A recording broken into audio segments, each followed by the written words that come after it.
You may think that grandmas are wrinkly, grinchy, and old-fashioned people. But when thinking about something significant in my life, the first thing that came to my mind is my grandma. Everyone has someone in their life that makes them happy, even if it's just your dog waiting at your door for you when you get home. Life is about what brings you joy. To me, my joy comes from my grandma. She is passionate about the things she loves and tends to fill the room with joy, loving everyone she meets. I am inspired to have a heart like my grandma. My grandma has many passions, but the two that stick out to me the most are her love for arts and her love for Norway. My family is Norwegian.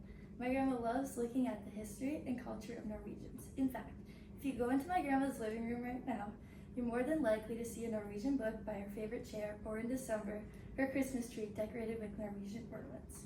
My grandma also loves arts, crafting, and music. She has a sense for musical instruments.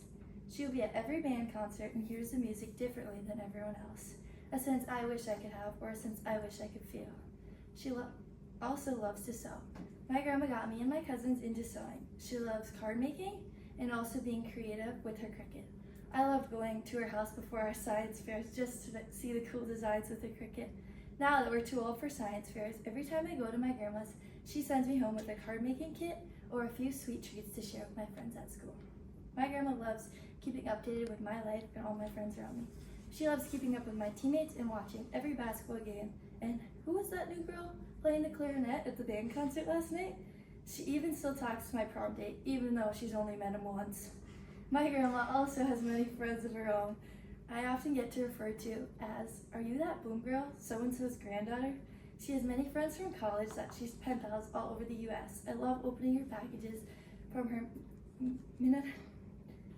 Montana friends, along with the friends she has in our small town and all of her church friends as well. But sometimes before I leave, my grandpa falls asleep listening to us. We love to play a little trick on him. All of a sudden, the home phone rings. My grandpa wakes up and rapidly scrambles to the phone. When he picks it up, "Hello?" It's an echo of my grandma coming from the living room, and he instantly hangs up. You know, that isn't funny to everyone. We can't help but giggle. We got him yet again. I always leave my grandma's house with a smile or a good laugh. My grandma treats everyone special. I inspire to treat everyone I meet just as my grandma does. My grandma lives a life for people and her passions. I look up to my grandma. My grandma loves the history of Norway, crafting, and music. She also loves bringing people joy and does it with little effort. It is a gift to say that is your personality. Caring and funny, how can you get that lucky? Hopefully one day I too can be just as loving and talented as my grandma Debbie.